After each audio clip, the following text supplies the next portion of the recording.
In Galatians 5, you notice most of this comes from Galatians. What was the problem of the Galatians? Carnality and legalism. So you see, Paul is dealing with both. And he says in Galatians 5:19, now the works of the flesh are evident. There's a slight difference in the text. Some say one thing, some not, but the difference is not significant. The works of the flesh are evident, which are adultery, fornication, uncleanness, licentiousness, idolatry, sorcery, hatred, contentions, jealousies, outbursts of wrath, selfish ambitions, dissensions, heresies, envy, drunkenness, revelries, and the like. Now, if you analyze the works of the flesh, they fall into 4 categories, which I'll briefly mention. First of all, sexual immorality. That is adultery, fornication, uncleanness, licentiousness. Now, most people think that's what the works of the flesh are. They don't think that there's any other area that needs to be dealt with. But actually, that's by no means the greatest problem. The next area is the occult. Idolatry and sorcery, or the old King James says witchcraft. That's a work of the flesh. But when the flesh indulges in it, it becomes demonic, you understand? But the initial motivation for idolatry and witchcraft is the fleshly nature. Witchcraft is humanity's way of controlling people and getting them to do what you want. See? Any attempt to control others is the beginning of witchcraft. And when you go much further along that, it becomes demonic. So that's the second category. Now the third category, which is much the largest, is all wrong attitudes and relationships. And it lists here hatred, contentions, jealousies, outbursts of wrath, selfish ambitions, dissensions, heresies, envy.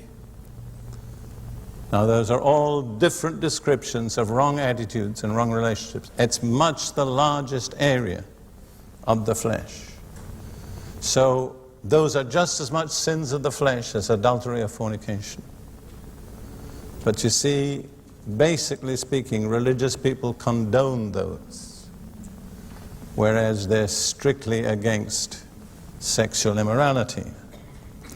And then the final is what I call sensual self-indulgence, drunkenness, revelries, and the like. But they're all different expressions of our fleshly nature. They all have to be dealt with. 1 Corinthians chapter 3, Paul pinpoints the cause of divisions in the church. 1 Corinthians chapter 3. If you were asked to say in one phrase, what is the cause of all division in the body of Christ, would you have an answer? I believe the answer is very clear. It's the flesh.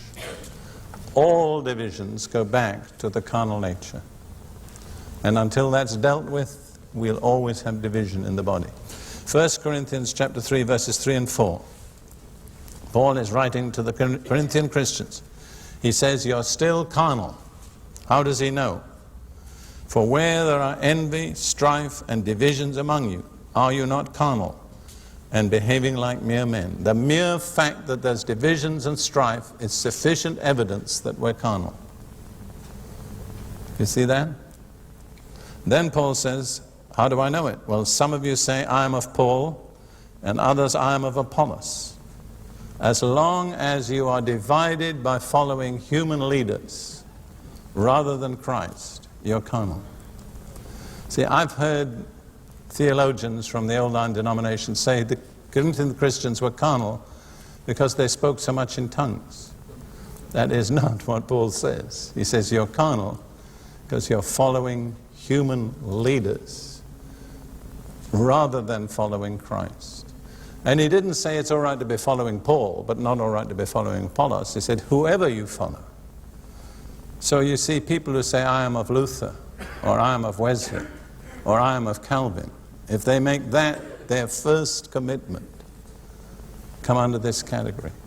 A lot of people think theology is the cause of division. It's not. It's carnality. Of course, a lot of theology is used carnally, but the root cause of division in the body of Christ is the flesh. And the only solution is the cross. We need to deal with that, each one in our own situation.